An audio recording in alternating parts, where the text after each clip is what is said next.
How do I get a digital background here? I want my background, even though my background is very interesting, I think it's distracting. Yeah, yeah.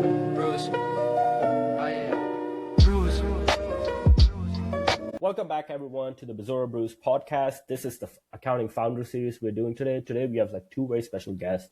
We have Thomas from Magnetic and Anderson from Quanto, two really good friends of mine. Before we jump off, as we do with in this series, we talk about why. The question is why these founders are building in the space that they're doing.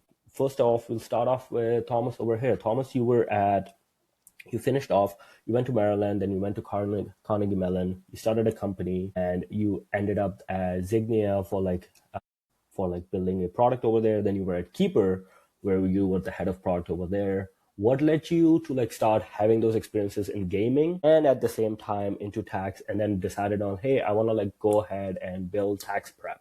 And your company's doing a different approach where you guys provide an end-to-end service where you have humans in the loop as well that are doing it. So why this approach compared to the other people in the space? My compound question. So life story, pitch, and other things. Well, yeah, thanks for having me. First of all, happy to be here.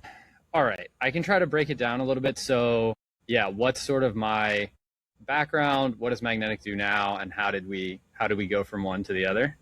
Yeah. So I would say my background is in software by way of maybe entrepreneurship or starting companies. My original inspiration was I'm actually visiting right now, but I grew up in Frederick, Maryland, which has developed a lot actually now that I'm back here, but at the time was a little bit more rural, and there sort of just wasn't anyone that I knew growing up that was starting companies until I was 16. I met someone who became my mentor, my friend's uncle, in high school, who had a government contracting business and who just was a very interesting person, very well read, and sort of showed that you can start a small business and sort of do things differently in your own way. And I just thought that was very interesting and inspiring based on what I had seen be possible so far at that point in my life. So I think that was 2010. And so I might be getting my years slightly wrong, but I do remember there being the social network at that point in time as well. So the incarnation of entrepreneurship pushed me sort of towards software, started building websites that were not very good at first, but progressively got better and better at building websites. Yeah, went to Carnegie Mellon, where I actually dropped out for it ended up being just one semester and then the summer to build my first company that had gotten any funding. And that happened to be in the gaming space, the mobile video games, mobile gaming space, because that's what the product that I was most familiar with at the time. That one ended up failing, and sort of not failing because of anything we had done related to building the software, but rather how we were approaching the problem and how we were trying. Basically, we spent way too much time on the tech and not nearly enough time focusing on the customer experience. So that was kind of a big lesson, which drove me into product management, which was at the time a really good way to learn the craft of how to build the great products. So I ended up working at Zynga for a while, which is actually where I met my co-founder. Zynga makes Farmville and Words with Friends and some other games. So I met my co-founder Patrick. So he was a tech lead on a engineering team, and I was a product manager on the engineering team. Worked in software for a long time in San Francisco, and eventually became head of product at a company called Keeper Tax, which is a Series A tax filing company. Originally, it started as bookkeeping, mostly for gig workers. So we would connect your bank account if you were an Uber driver, for example, and we could take all of your bank transactions that would come in, and we would use very early versions of AI to categorize the bank transactions and hopefully help you do a little bit more bookkeeping than most Uber drivers were doing otherwise, right? The default would be that a lot of the Uber drivers would just straight up not use a professional to work with because they didn't know anyone or they didn't have the money to pay for one. And as a result, they would be missing a lot of deductions and just straight up losing a lot of money when it came time to pay taxes. So we started with focusing on that back even before I joined. They were doing it in 2019, and I joined in, I think, 2021 as the 5th employee. And we're using really, really early versions of some of the first OpenAI models. So they were using some classifier models even before I was there, I think. And then we started using Ada and Babbage just to classify these bank transactions to try to figure out what actually was purchased and whether that was relevant for that person and whether it could be a write-off or not. So yeah, fast forward a couple of years of working there, our main focus was building out a tax filing product to compete with TurboTax, originally for these sort of gig workers that had somewhat simple tax situations. So Schedule C, 1099 NEC. If it's Uber, it's 1099K because they're like acting as a payment, trying to pretend a little bit that they're a payment processor, which would lose actually a lot of, it would fool a lot of people into missing a pretty important tax deduction there. But focus more and more on building an experience for those people where they could file taxes, and then moved more and more upmarket over time. So started to focus on much more and more complex taxes. So if you go to Keep Your Tax now, it's focused on people that have, I would say, like medium complexity tax returns, and just making a tax filing experience that's kind of a hybrid of like a tech-enabled firm. So there's a lot of human touch. They have EAs and I believe CPAs that work there as well. But then automating as much of the sort of manual data munging as possible. So we built our own custom document intake. We built our own custom like entry into a tax engine. We built our own scanning when we were there. When I was there, they're still doing it. And so yeah, built a lot of what I think now firms are looking at as ways they can automate their own firm in 2022, before a lot of firms were really getting too involved in, other than sort of the old OCR solutions of what Scan and Populate could be. So that's what led me to Magnetic. So yeah, Magnetic is an AI tax preparer that can take all of the messy documents that taxpayers give to the firm. We scan them. Our agent, we actually have a multi-agentic layer now. So our agent can sort of make a plan from all of those documents and then delegate to a host of sub-agents that are going to do not just the, U2s and the 1099 ints or anything, but really multiple documents, complex K1s, and really complete a large degree of the tax return. And then we enter it into the existing tax engines. So we support a variety of tax engines. And as you said, yeah, we have human in the loop, because essentially our thesis is that the historical like Scan and Populate solutions, the OCR provider solutions, were really focused on just trying to do what was possible at the time. To be fair, it's kind of what we built originally at Keeper, and the technology has changed under our feet to make all of this new stuff possible. But the complaint that we kept hearing from smaller firm owners was that if you just are doing some of the forms and it only works some of the time, 80-90% of the time, all of the validation work that you need to do to make sure that the forms that were scanned, or the documents that were scanned, were actually scanned correctly, and that the subset of like the documents that you actually sent to the program were actually uploaded, you're just creating an additional step in your prep process. So you kind of these firms would end up having like a sort of pre-prep process. Then there's the automated step, and there's like a post-prep process where they're validating everything. And then it can actually go on to, say, a tax manager or a partner to do the review, and then finally to get the return out the door.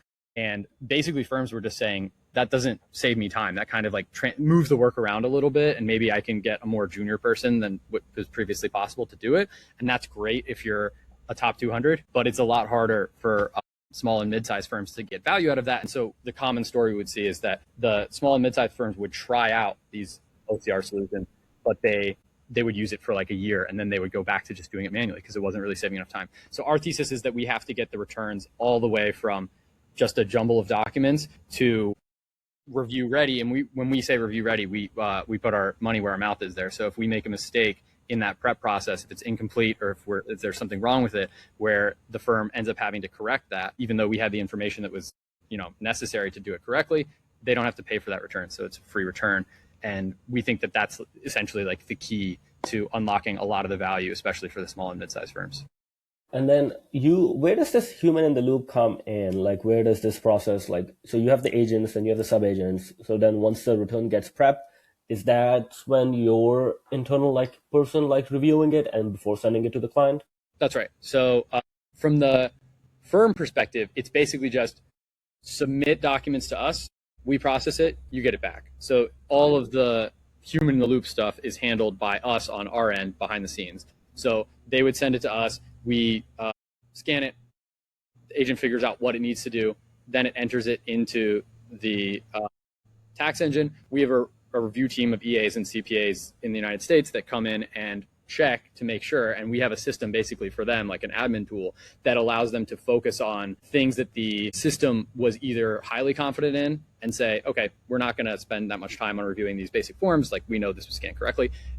But then for much more complicated situations or situations that might require, human judgment, they're going to come in and say, yes, this, no, this, move this around. And so when the firm is getting it back, they can feel confident that it's been reviewed and done well. So then you can like do the more complicated forms such as like the K1s on there as well, because you have someone actually reviewing the return, and that's where you could give off. Yeah, and I mean at this point, things like K1s, it's less about specific forms, and it's much more about very niche edge cases that you are unlikely to have seen before, either something particular to a certain client or something that's just, Ohio. We were just in at Taxposium in Cleveland, right? So Ohio school district codes, and we can handle that now. But the first time, it was important that we made sure to like update the system to be able to know that that's going to come and make sure our system can cover that. And either it's, there's kind of two ways, I think, for a lot of these very niche things that AI is not, well, maybe Bezora would be great at looking this up. But a lot of times, there's so many long tail edge cases that the first time you run into it, it's either going to be the firm experiencing that as a mistake and trying to tell you about it, or we can have an internal quality control process that catches it, realizes that we needed to fix that manually, and then now the firm is still getting a good result, and we're able to improve the system. It's a faster execution loop. Okay, so you're basically so would you consider like classify yourself as like mostly also like the people in the house? Would you classify it as like a tax prep firm, or would you say like they're more there for like data control and quality review? Yeah, I think it started as very much a hybrid of like a tax prep firm and like a software product, and now it's becoming a lot more like sort of quality control and increasingly like data labeling and feedback. Yeah. Okay, great. On to Anderson. So Anderson, you have like a really interesting background story. So you worked and you started off as an auditor, then you went to work in private equity. You also went to Oxford where you gave a speech as like the head over there. Then you started a bookkeeping firm. And finally, now you're solving one of the most important issues, I feel like, it's like marketing and like getting people more business in, where they're saying like, hey, we can like start onboarding and give you more of a demand. You're fixing the demand side instead of the supply side of the tax, like the clientele issue. What led you to like get to this thesis, and how was that journey like? Yeah. First of all, so excited to be here. Long-time listener, first-time participant. I always wanted to say that. So Adam, I think honestly, as Canadians, like we always get told we want to skate to where the puck is. And we're seeing such incredible folks like yourself and Thomas building like incredible things that's going to like unlock capacity for fellow accountants. And so if we want to skate to where the puck is, like we understand that accountants will want more business with all this amazing capacity that's unlocked. And in that world where we're already seeing so much AI content out there, and I don't know if you both have seen it, but I live on LinkedIn quite a bit. And LinkedIn, caveat, there's a ton of AI comments and AI posts, but the video format is still relatively human, versus on X, it's all like so much AI video, and it's scary, but it's like actually really good. And so if we vision a world where there's so much content going to be AI, how do people trust that their advisor, who their accountant is someone they want to work with? And so that's where we're so focused on creating this personal brand, company brand, so that these folks can go and find these ideal customer business owners that are also seeing them and seeing that there's a personal human connection here. And that came through a lot of pivots and a lot of us working on different things, starting as a bookkeeping firm ourselves and trying to use all the AI tools.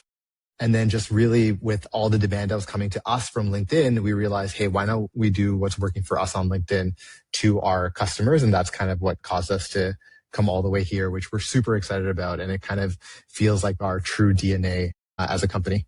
Yeah. So then let's go back to like when you were starting that bookkeeping business. And I know you guys were able to go, I would say, viral multiple times on LinkedIn just by not doing paid ads, but doing a lot of like organic growth and organic marketing. What was that process like to figuring out how the algorithm worked, and like what worked for you guys and why were you able to stand out in that initial phase? Like we've never done paid ads for ourselves to this date. What honestly worked is folks are just so intrigued by the founder journey, but also your niche. So for us, it was like just fellow accountants who were seeing an accounting firm being kind of grown. So we had an audience of accountants, but we also at the time as a bookkeeping firm were targeting e-commerce and folks that were kind of trades folks that were solo companies, but they would work as like an in-between. So it wasn't like heavy construction companies, but it was for folks that were taking on large projects and then kind of working as the intermediary between kind of, without going into specifics, but that was a weird niche that we found where it was project-based folks that really resonated with what we were doing. And it came through like our existing clientele. But what we realized is once you amplify those case studies, it attracts more of that audience. And so when we started to do that, we were fortunate to grow to over 40 businesses in less than 6 months. And it was just me and my co-founder, so just two people. And then there we realized for us to just be able to kind of work with thousands of businesses, it would have required us to hire more people internally or, which we're excited to do, work with more accounting firms. So indirectly, we're able to empower more business owners at the end of the day. And so that's kind of what led to us working more with accounting firms. And we originally started as like a development agency, just working on automations in different fronts. So getting to see like all the great tools out there, practice management systems, month-end close tools, and then realizing, wow, the market has also never seen this much capital being put onto it, whether it's on the private equity side, but also on the venture capital technology side. And so why can we just like help them be able to ultimately just grow their business, which is top line, by helping them be able to find more of these customers that the firms want to work with. Okay, so then like today, how does Quanto like come in? Do you guys like come in? Do you do a brand audit first? Most accountants don't even have like a persona online. So how do you like get them comfortable like being able to like share their story? Because accountants generally are like much more guarded and private about their lives overall, right? But there are a few, like we have these accounting influencers in the community and we like talk with them all the time. But like most of them like don't wanna, they want to get more business in. And I saw like people are like start to push in, especially when I was at EY, when you're at like a manager, senior manager, you're asked to start selling business. So how do you train? Where do you guys come in? What's like, how does Quanto work? And then where do you guys help out? Yeah, we've been fortunate that the folks that are on LinkedIn already are the ones that are coming through our funnel. So most people find us on LinkedIn, and that just directly means that they're already on LinkedIn too, which is great. And I know there's, like Adam, to your point, there's a large population of the accounting community that's not on LinkedIn, that's kind of unseen right now. Our hope is folks do see the benefit of being visible through their peers and through these industry conferences, and then we're able to kind of help them on that journey. But right now it's all been directly inbound through LinkedIn. And these folks have already tested a marketing agency to a certain extent. Maybe it's something of how fast they're moving, or it could be something related to like how expensive things have been. And for us, we're trying to use the latest AI tools internally to be able to support them. And ultimately, the thing that we say is we're trying to build predictable pipeline for accounting firms, similar to how we as tech companies think through how we think of customer funnels and all these different things. Accounting firms have this amazing kind of historical notion of having referrals, which is great because that's how the industry was. But we're also seeing a lot of folks now being able to kind of compete with larger firms thanks to the tooling that they're taking internally. But that also means not only are you improving your capacity, but let's also use those tooling to help you improve your top line. And so long-winded answer is we've been fortunate to be in the position that folks self-select that they want to kind of build their personal brand, their company brand, be able to work towards a world where we're answering to answer engine optimization, so AEO, and know the power that SEO brought over the last 5 years or more. And that's kind of the personnel that we work with right now. Perfect. I have a question for both of you guys. Both of you guys basically have a business that like relies upon like humans in the loop. That's like are coming in. Some other companies have taken the position or are going to take the position like, hey, there will be no humans. Most of this work will be optimized or like automated to a sense that humans will only come in as advisors at the end to their clientele. Where do you guys stand on that? Where do you guys think that's going to move up market, like let's say 3 to 5 years? So we just stare at each other to see who goes first. I'll just say my opinion. I love the human element of where we're at right now. And I think because there's a lot of anxiety around not only the tooling, but us specifically on people putting their faces out for the first time or sharing case studies that are kind of sometimes very personal and like why they chose to become an accountant in many ways because of things they've kind of had. It involves human in the loop. Like I don't think a pure software play can help that. And our team is a mix of accountants, content creators, and engineers. And we love that balance because I think there has to be human for what we specifically do in building someone's brand. Yeah. I think there's two versions of this, right? There's like how we're building a company, and then there's sort of like where the industry is going generally. I'm a like pretty firm believer that the industry is going to, for the firms that can adapt and sort of add even more of the human element actually than there is now from the customer's perspective, they're going to be the ones that really flourish. So if you think about it right now, I think humans at most firms, just talking about tax, are doing a lot of things that are human, that is valued by the customer. And then they're doing a lot of things that currently involve humans that like are not at all valued by the customer. So the customer, like just to talk about prep, I think expects that they have, a completed return that's compliant, that saves them as much, money as possible, that can be explained, and that they can check the mental box and feel like the weight of the stress of their tax situation being solved for them. And so I think that the role of the firm really kind of always was to be that, human element that you personally know, that is, you have a personal relationship with the person, and they can say, yeah, don't worry, I can handle this for you. I can make sure that you're going to be in good hands. But I think like difficult reality of that was that to accomplish that, there was all of this, cram basically to be able to put numbers in boxes basically a lot of the time and just handle all of the operations of it. So, our goal is to take a lot of the difficulty of the operational piece out, and hopefully that creates even more of the people doing intake calls, understanding the customer's goals, and then sort of on the far end of prep, people being able to explain what happened that year, provide planning and advice for the future, which is, I think, really what the customers were paying for the whole time. Okay, great. Then like shifting more of like this other aspect, I know both Thomas, you went out with like your big marketing push of like your seed round raise, you made the announcement, landed really well, and Anderson has been like talking about like basically has been an influencer in the community and like talking and like helping develop. Where do you think like the role of like the brand in the market for like the CPA firms goes now, or how far it goes? Because both of you are targeting the long tail of the market, and where do you think how can that help them compete and move up with the other players in the market? Yeah, well, you can check me on this because you actually worked at EY, but my like pet idea about this is that even the larger firms are a lot of smaller firms in a trench coat, right? It's the partner model. You scale up you try to, the core unit of value is that kind of client relationship in the case of the larger firms with the partner, and you scale up the number of partners. And so I think the things that they could get with scale were a lot of the larger firms used to be able to get with scale that a lot of the smaller firms or mid-sized firms didn't have access to, was some of the, maybe like you would consider this overhead or technology departments, right? So if you're a small enough firm, you're not going to have an IT team or like engineers, but if you're EY, you're going to have a lot of engineers, right? And so I think the more that you get coding agents, automated go-to-market tools that can help you do a lot of these tasks that used to just be, if you wanted to do all of those, you would just need a lot of people doing a lot of tasks, clicking a lot of buttons. Now you can hopefully scale a lot better. And I think it actually adds a lot of power to the like small and mid-sized firms to have AI tools across the stack. Curious what Anderson thinks. Yeah, I agree.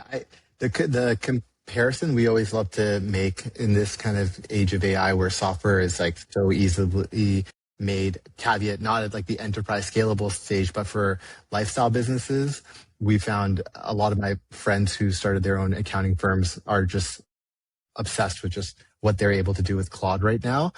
And so in that world, we're seeing, if you think about consumer businesses, so folks that are able to make, I don't know, I always go to the example of teas. Like I used to sell pet care at farmers markets, and there used to be a lot of folks making hot sauces, teas, various different things. And the thing that differentiated folks, even though a lot of people were saying we are great at organically bringing in ingredients, all these different things, it ultimately came down to like the personal brand of the founder. And so a lot of these early stage companies would always put their stories out there.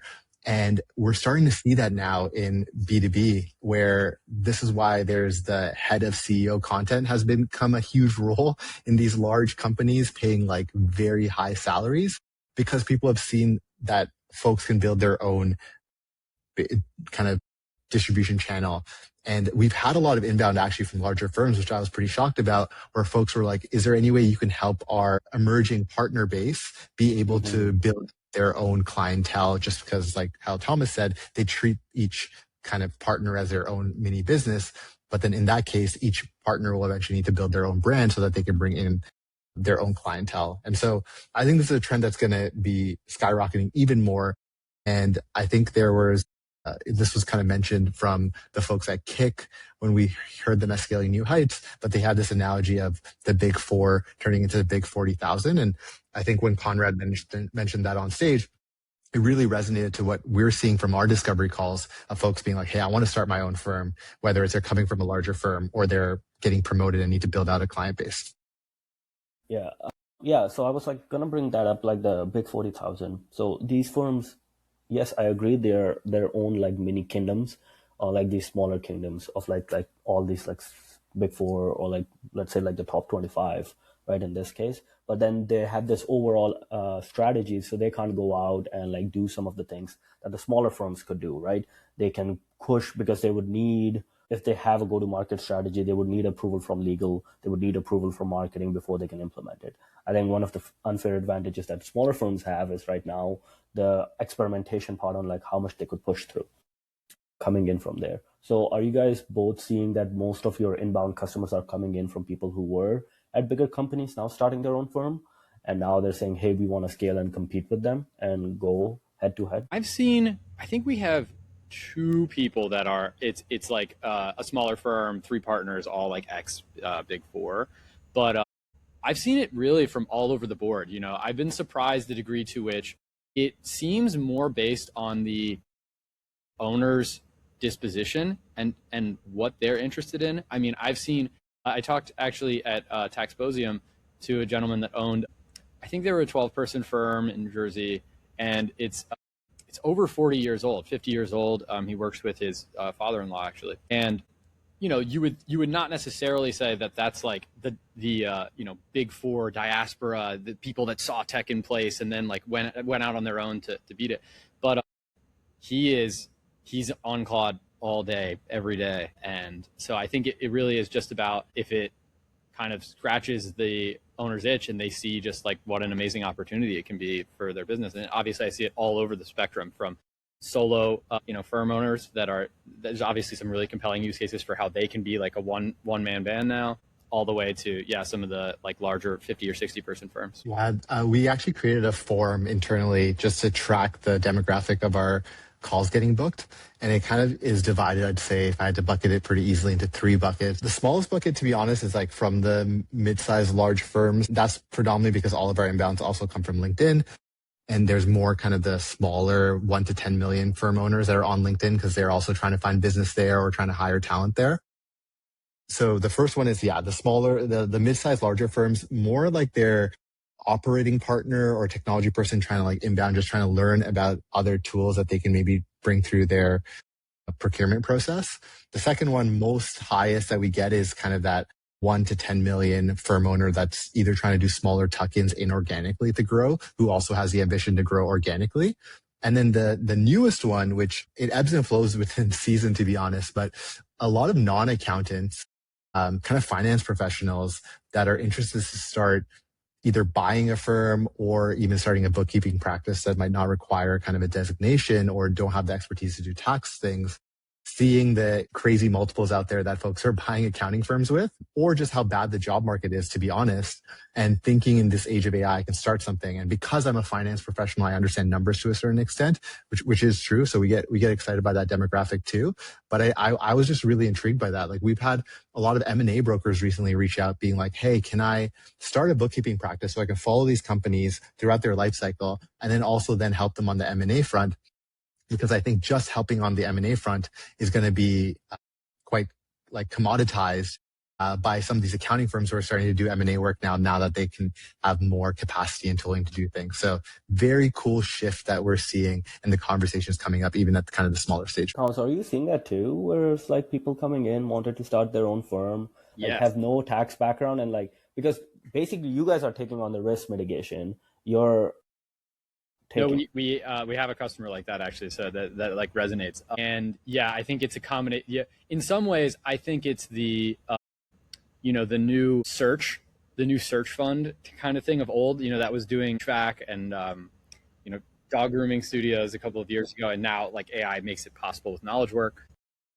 I think to another extent, it is much more of like I think of that as being a more like well-funded kind of true private equity play, and we see definitely some of that. But then we also see, yes, like the individuals who would often they would have like rental properties as well, so that they would be buying rental properties or Airbnbs, and they it's very kind of like grassroots and just like, hey, I can do this. And I think that it helps for them if they partner with someone who has sort of done it before, that has an accounting background, or especially in tax. And they're usually quite aware of that actually, and are able to, or at least the ones I've seen have been able to do a good job of that. And yeah, with the multiples for small firms where they are, there's so much opportunity for them to find something and just start going. So interesting and unique. Like, yeah, first it was like the HVACs, then it was like the dentist offices, Right. and it was like the dog healthcare centers, and now it's like moving into knowledge work.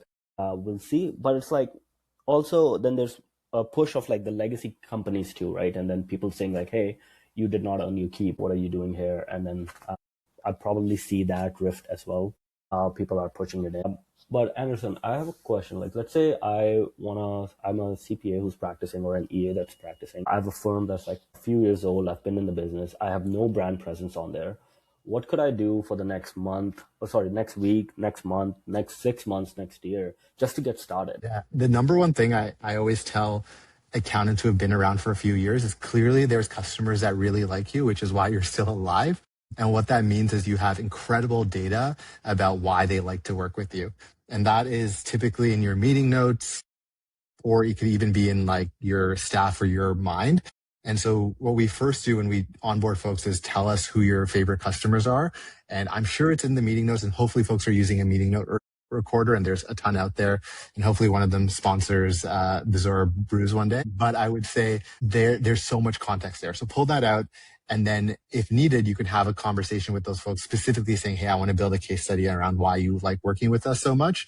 And then that's the organic content I get really passionate about. That isn't like you going to ChatGPT or Claude and being like, write me a LinkedIn post about how I want to target, say, e-commerce customers. And so that will give you something generic versus I've been working with X firm and we went through this really volatile period where inventory was super low and we had to figure out working capital in a way that can allow them to kind of be able to get ready for Black Friday or something specific to that extent with someone's face, whether it's your customer or you kind of saying that content, like just to your earlier question, Adam, around virality, like, I don't know what it is on the algorithm, and we all treat the algorithm like it's this special being that we don't understand, but the algorithm understands that's unique and it will kind of exemplify that. And so do kind of humans and your potential customers who are seeing it there. Yep. I like still think about like how it just clicks for some people and for other people it doesn't click. But I think like what the genesis of it comes down to is like, just try to be as authentic as possible. Like try to find unique situation that other people can resonate with. And do you think it's also a lot of experimentation before you actually like find your actual voice, what's going to resonate? Yeah, definitely experimentation. And even for myself, it was a little bit of understanding you're going to put stuff out there and it's never about the likes. We've gotten a ton of calls and barely any like emoji reactions to things. So no likes, no support, insight, or any of those other emojis, which I also learned in case of a fun fact. If you use one of those other emojis, it actually helps the algorithm more than just using a like. There's like a more bias towards those. But all to say is folks will see you. Target impressions matter. And even if it's 12 impressions, hypothetically, if it's 12 of your ICP, ideal customer profile, that's like incredible because first of all, LinkedIn is free. And so that's where we always tell folks like experiment. Also, if it's something that doesn't go well, no one's going to see it because the algorithm is going to deprioritize it, but also don't put out content that you just is not, I know everyone says authentic, but like that you wouldn't back at the end of the day. And I think that's where people feel a little bit hesitancy. They're like, what if this goes viral? So it's like, well, if you're putting it out there and you're worried about it going viral, it's probably not the right content for you. So let's actually go back to like what's working in your firm through your case studies. And let's just exemplify that because we know that's working and that's what your kind of sweet spot is. Okay, that's like really good insights. I'm like write it down for my own content. Dude, your content's great, man. It's super authentic. I can take notes too. Yeah. Thomas, one last question for you is like what I need to understand is like you're so well positioned and like maybe you can help me understand. Like you have the human in the loop, you have the tech. Why don't you just become a tax firm yourself? I get this a lot. Like, yeah. So I think I have a pretty unique perspective on that just because of the background at Keeper. So just for the folks listening that are, accountants, there's Double, which is the bookkeeping tool. The one that I worked at is called Keeper still, and it's keepertax.com. So it's a direct to consumer tax filing tool. You can think of it as like a AI TurboTax in a lot of ways, but they have real EAs that are reviewing and actually signing the returns. So in many ways, I worked in that business for a long time. And I think one of the things that I'm so excited about is really just the ability to partner with the firm. So what I was saying earlier about I think a lot of the value always really was in, but will like even become more weighted towards the relationship that the professional has with the client. So the client is coming in and they need, they made a lot of money that year, maybe. They want to make sure they're in compliance. There's a lot of things to do that are required to sort of check that box. And they want to make sure they're doing it in an optimal way. And there is so much that spreads out behind that. There's so much that needs to get done to get there. They're not even really going to be able to, the taxpayer is not going to be able to fully evaluate how that's getting done. There's a few sort of output metrics of like, if that's working or not, how much do I have to pay? Do I get a letter from the IRS or something like that? But ultimately, it's going to come to the relationship that they have and the trust in the person that they're, going to help them, the firm, to be able to say, hey, I, the firm, am managing all of these systems. There's a lot of things that need to happen. There's our internal systems. There's all these tools that we're using. We understand what the IRS is looking for. We understand the tax code, and we're going to make sure that we wrangle everything for you in order to get this outcome that you want. But as the wrangling gets more and more automated and it's more for the firms about tool selection, I think in general, the thing that's going to stay valuable is that trust and that check mark. And so I think having the people is actually critical.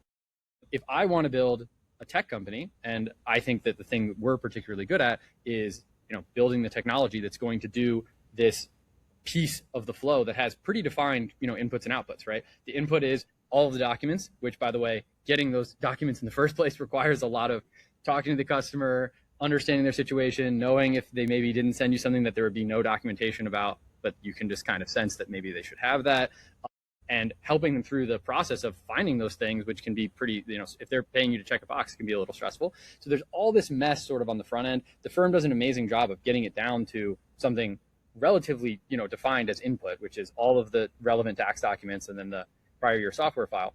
We can do something that is still hard, but actually has that defined input, which is all the documents, and then a relatively defined output.